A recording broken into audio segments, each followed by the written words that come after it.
Okបងប្អូនមកញ៉ាំ strawberry មួយខ្ញុំបាទនេះខ្ញុំញ៉ាំអស់2ថងហើយទៅនឹកឃើញថតចង់តេស្តអាសំឡេងវាស្រួយឲ្យពុកម៉ែបងប្អូនបានឮជាមួយអាមិចនេះ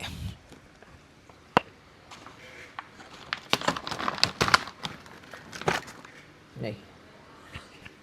មើលខ្ញុំញ៉ាំដាក់មួយមិចនេះឲ្យវាស្រូបសលេង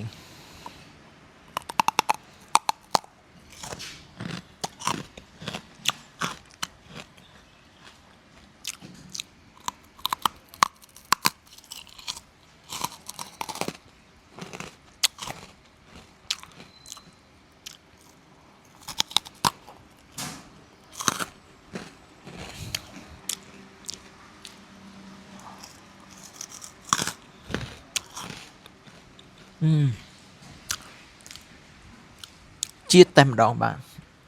ញ៉ាំមួយទៀត